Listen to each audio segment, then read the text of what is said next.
इंदौर की सोनम, जिसने महज 28 दिन पहले 7 फेरे लिए, 7 जन्मों तक साथ रहने की कस्में खाईं, सिंदूर लगाया, व्रत किए और 20 मई को पति राजा रघुवंशी के साथ हनीमून पर शिलांग चली गई। लेकिन यह सफर किसी प्रेम कथा का हिस्सा नहीं था, बल्कि एक रची हुई खूनी साजिश की पटकथा थी। राजा की लाश गहरी खाई में मिली और सोनम लापता। अब 17 दिन बाद कहानी में आया जबरदस्त ट्विस्ट। सोनम जिंदा मिली और मिली है यूपी के गाजीपुर से, और फिर हुए खुलासे ने सभी को चौंका दिया। इंदौर के ट्रांसपोर्ट कारोबारी राजा रघुवंशी और सोनम की शादी 11 मई को इंदौर में हिंदू रीति रिवाज से हुई थी। परिवार खुश था। रिश्तेदारों ने नवविवाहित जोड़े को आशीर्वाद दिया और 20 मई को दोनों शिलांग हनीमून के लिए रवाना हो गए। 22 मई को कपल नोंगरियाट गांव के सिपारा होम स्टे में रुका।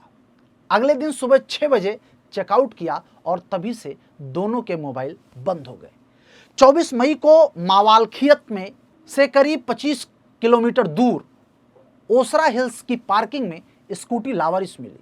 इसके बाद जंगल में राजा और सोनम का सामान मिला और 2 जून को राजा की लाश वेईसवाडांग झरने के पास गहरी खाई में मिली।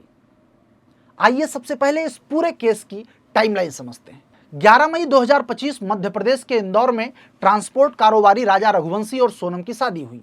20 मई 2025 राजा रघुवंशी पत्नी सोनम के साथ हनीमून के लिए मेघालय रवाना हो गए।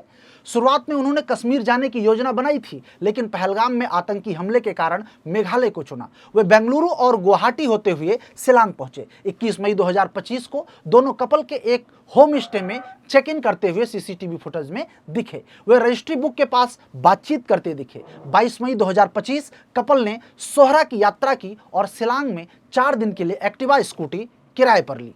फिर दोनों ने मावलखैत गांव घूमा। इसके बाद गाइड के साथ दोनों ने नोंगरियाट गांव के डबल डेकर पुल की तरफ चले गए। 23 मई 2025 दोपहर सोनम ने अपनी सास से फोन पर 2 मिनट की बात की। इसके बाद राजा ने भी अपनी मां से बात की, जो उनकी आखिरी बातचीत थी। दोपहर 2 बजे के आसपास एक्टिवा की जीपीएस लोकेशन के अनुसार गाड़ी की स्पीड 0 हो गई। इसके बाद दोनों का मोबाइल फोन बंद हो गया और परिवार से संपर्क टूट गया।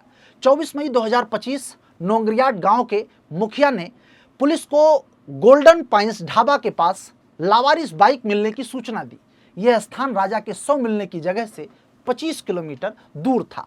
25 मई 2025 परिवार ने इंदौर पुलिस और मेघालय पुलिस को सूचित किया और तलाशी अभियान शुरू हुआ। परिजनों ने इसकी सूचना स्थानीय प्रशासन को दी, जिसके बाद एमपी के मंत्री कैलाश विजयवर्गीय ने गृह मंत्री अमित शाह से भी बातचीत की।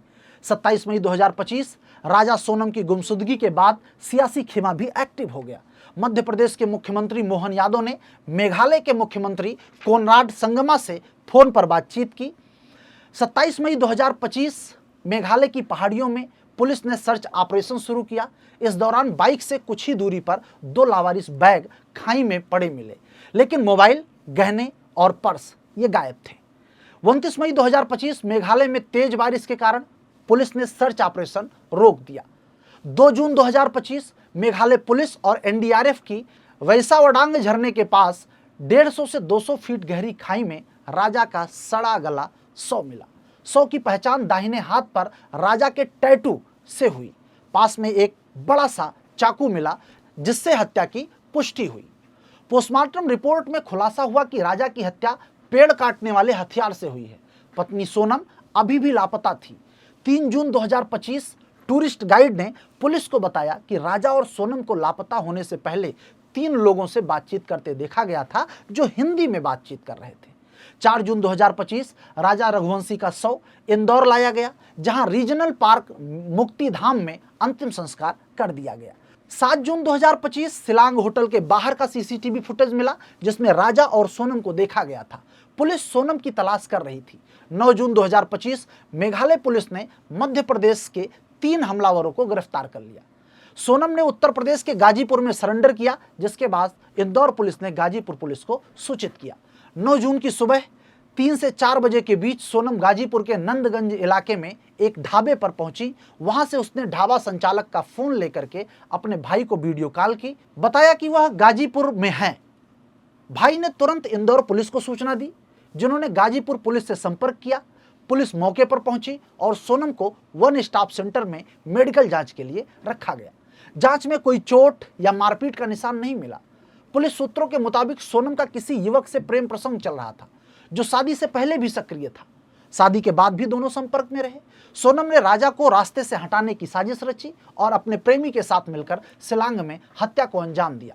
राजा की हत्या में कुल 4 लोग शामिल थे, जिसमें 3 इंदौर के पकड़े गए हैं, जबकि एक आरोपी उत्तर प्रदेश से है, जो फिलहाल फरार है। मेघालय के डीजीपी एल नोंगरोंग ने पुष्टि की है कि इंदौर निवासी राजा रघुवंशी की हत्या में उसकी पत्नी सोनम समेत 4 लोगों को गिरफ्तार किया गया है। गाजीपुर से हिरासत में ली गई सोनम से पूछताछ जारी है।